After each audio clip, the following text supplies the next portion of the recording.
Hello, this is Silas Ferrantaton, and this is Assad Assault of Assad. I'll open this by saying that I could, of course, benefit from having a lot more information on this, as I think a lot of us could.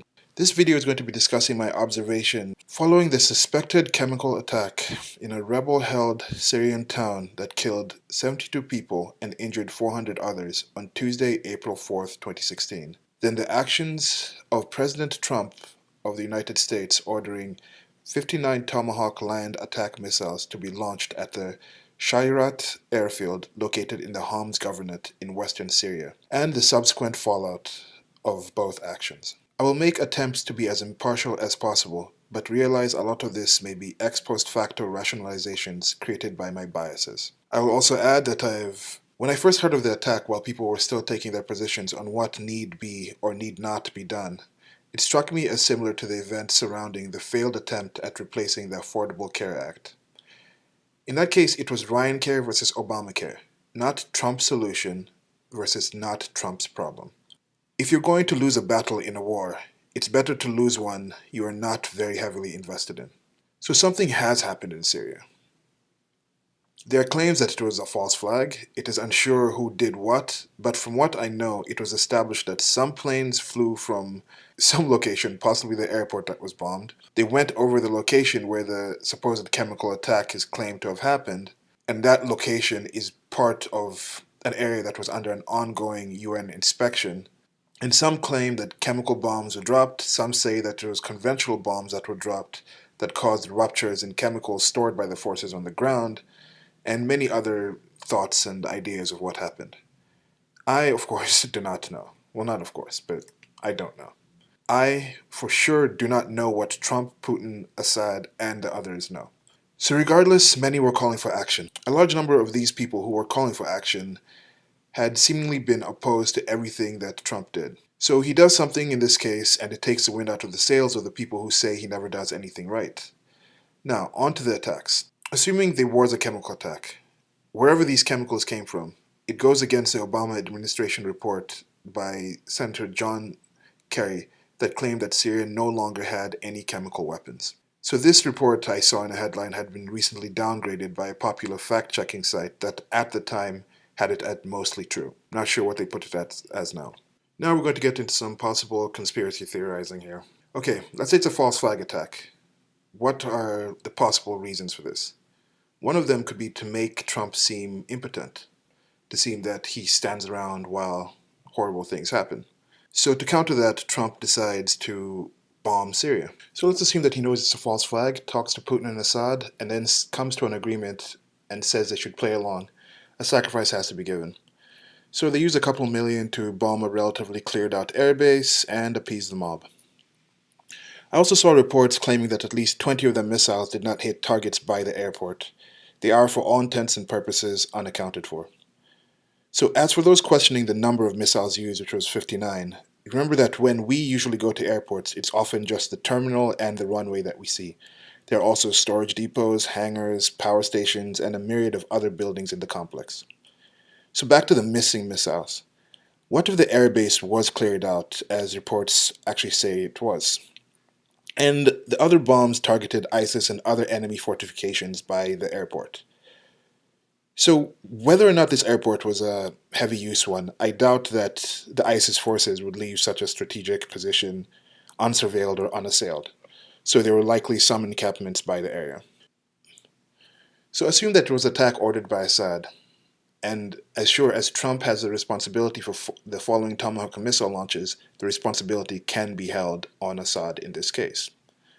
So this decisive action that Trump took following the U.S. ambassador to the United Nations, Nikki Haley, calling out the assembly with pictures in hand, could shame them for not doing serious things in favor of social justice whiner activity, such as the He for She campaign. She hit them hard after other incidents, including the recent military actions in the Ukraine, but this time it was followed by US military hardware. In a way, it could say that, look, the reason we are pulling funding for the United Nations and other international organizations is because if instead of managing these things that are in your mandate, you let them escalate to the point where we have to spend our time and money cleaning it up. The missile launches also coincide with the visit of President Xi Jinping of China excuse me if I said his name wrong, and in that light can be considered a show of power, decisiveness, and willing to act. With the meeting concluded, it has been revealed that among what was discussed, a deal was struck between the two leaders in light of the very real saber rattling coming from North Korea. North Korea is a country which has a much closer relationship to China than Russia does to Syria. So China could see this as a warning that if North Korea continues its antagonistic behavior unchecked, they could soon have US missiles scorching Earth by their doorstep. In acting, Trump is also going along with things that many Democrats, neocons, never-Trumpers, and other detractors were saying should be done. Hillary Clinton, who was his main opposition in running for the presidency, campaigned on the premise that she would engage in this sort of action, and she came out in relative support of a military response post the chemical attack reports. So Trump acts on something they support, then how does it look if they go forward with a filibuster on the Supreme Court nomination? They did not, and Judge Neil Gorsuch got in under the radar of many, or at least the news cycle radar. Speaking of the radar, what could be the cause of the false flag? Assuming that some nefarious group, be it the deep state or some other Illuminati type figure, caused this false flag, why would they do it? Could it possibly be to take the attention away from the raising scandal, former National Security Advisor Susan Rice calling for spying and unmasking of people in Trump's camp? This scandal, if true, has been claimed by some to be far larger of a case than anything that came out of the infamous Watergate scandal with Nixon. Then, there are also the issues within the Trump camp with Steve Bannon, his advisor, and being removed from certain positions, and his rumored power struggles with Trump's son-in-law, Jared Kushner, who's also another advisor. So this could be more of just your typical look over there instead of what's going on here. So as I said, there's a lot that I do not know. Of course, Trump could just be the loose cannon that many of the mainstream media sources claim that he has always been. Many of these same sources are now supporting his military action. So it could be a real attack and we're witnessing a human affected by the horrific photos and videos coming from Syria. If real, then he has likely seen much worse than I or any of you listening have seen or heard. For the last couple of weeks, I've been wondering how it would be for someone who spent so much of his time building businesses and buildings. However, as before with the chemical attack that led to Obama's infamous Red Line, why would Assad do this and call the attention of the international community to him, especially when, by all reports, he was making extreme gains in the war against the rebels and ISIS and other forces? So that's another point. It's a very important point. And speaking of the Red Line, Trump may have used this as another example of him being more decisive a president than Obama. And you could even say that he's enforcing precedents and policies set by Obama and his administration. Similar to how the executive order on immigration, though opposed by many this time, was based on data compiled during the last administration, and also mirrors a lot of similar policies that Obama himself enacted. So back to Assad though. Asking why he may attack could be expecting sanity in an insane situation from the same people that are at best irrational.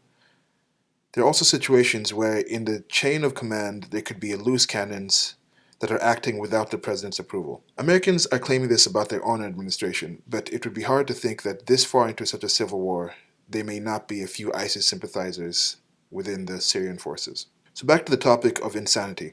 Do we really think that the same camp that has suicide bombers would be averse from chemically poisoning scores of civilians to further their own cause? Politically, I would best describe myself as an anarcho-capitalist. This is based on the non-aggression principle and the individualism that stems from that. That being said, I did support Trump for the US presidency over the other options, and actually went as far to advocate others would as well. A big part of this was and still is that I imagine him to be far more capable and willing to deal with the political machinations needed to reduce the size and reach of the state. I will now provide some analogies of why an anarcho-capitalist would support somebody trying to lead the state. Imagine I go to a clinic for a general checkup.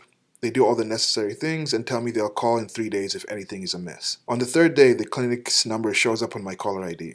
I pick up the phone and have them tell me that it's high cholesterol and I sigh in relief. This does not mean that I support or advocate that others should support high cholesterol, but it can say that it is better than the possibility of it being cancer. That's with an unprompted checkup. where there's a possibility of them not calling at all. In the case of the chemical attack in Syria, it is better compared to finding a lump where there was none before. Fearing it may be cancer, you go see an oncologist. They tell you that no matter what, you will receive a call on the third day. When the phone finally rings, you pick it up as prepared as you can be for the inevitable news. And then they say that it's a benign melanoma that can easily be removed. So this is a not yay situation, but also a yay situation. Far better than the diagnosis of stage 4 cancer with a few months left to live, but still not a positive thing. But something was going to happen. So, what is this attack by the USA? Is it horrible? Sure. Is it part of an ongoing war and hostilities that I wish an end to? Yes. People have died and have been dying. But is this a Pearl Harbor level start of World War III? No. Imagine the internet existed in the 1930s. Do you imagine people would have been memeing up the Pearl Harbor attacks and macroing up images of what happened with the latest trending memes? I don't think so. Again, this is not to say that it is nothing to be concerned about, but I suggest we maintain a sense of proportion when looking at some of these things. I remember seeing and marveling at how we live in a time where the Department of Defense is sharing videos of the launches, which are then relayed onto social media platforms. Imagine the Pearl Harbor pilots having GoPros as they attacked, and then being in the United States and catching feeds released by the Japanese government. I mean, this is quite a crazy time that we're living in. Before the missile launch, I saw videos reportedly from Syria, and it just seemed to me like some decently shot show in some far-off land. It mattered to me as little as the most recent diversity checklisted and female-helmed Team America World Police-themed procedural television show. So you can call me cold and detached if you want, but I'd also recently seen a video of these white helmet aid workers in Syria staging a rescue of a man from under the rubble. They showed the camera panning as the guy was sitting there still, and then like someone called action, he starts yelling and they start pulling him out. That, and I'm also aware that there was thousands of missiles and bombs have been used by Western forces in that region over the last year. Bombings that were hardly covered, let alone decried to this level. Is this literally a microaggression in the grander scheme of things? Could it instead be argued that it's just a show of force to end or prevent further aggression? Imagine you find yourself in a fight. What would the best way to end it be? To just put down your hands and walk away? Or escalate the violence to the point where you end it as fast as possible? And at the same time, show any potential challengers that you are not the kind of person that they want to fight with. I know in this administration there's going to be much that I'm not pleased with. But being unhappy with 49% or more of what has happened in the last 100 days since Trump took office is still a far more favorable situation than I'd have had with Clinton, whom seemed to guarantee that I would be unhappy with at best 80% of what she did. Trump is in. The Trump train to Magland is for everyone.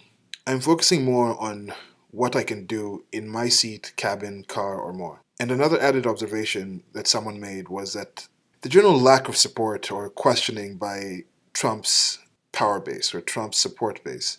Okay, many people that claim to and have been active supporters are calling foul to outright denouncing Trump. Some people are saying, okay, this is the final straw, you've become Clinton, this is not what I voted for you. People are sticking to their guns, sticking to what they voted for. So you don't see as much of the towing of the party lie that many have under the past Republican or Democratic presidents. And another part that I'm going to add on this is part of the outrage and surprise that I've seen in a lot of people. To me, it's not too surprising. I mean, what we're witnessing is the state of the state, not just the United States. This is what statecraft is. This is what the nature of the state is. They say warfare is the health of the state, or war is the health of the state. I'm going to add this last part as I wind down. I was just thinking that in general, when it comes to the male-female energies, which is what we as humans base our societies on. We're biological creatures and we develop the society. Welfare is female nature gone out of control, and warfare is male nature gone out of control. I think once we rein both of these natures in, we'll see an improvement of life for everyone involved. And before I was saying towing the party lie, I know the saying is towing the party line, but in politics, I think it's more fitting to say towing the lie that you've chained to yourself, because You know, there's too many people out there, too many deluded people out there that find it all too easy to ignore the gun in the room until they hear it go off and see the bodies hit the floor. On that note, I'm going to call it a rant here and most definitely going to go listen to that song now. Like, share, and subscribe if you liked what you heard. I will be following this developing story and most likely will post more on it in the coming days. Thanks and goodbye.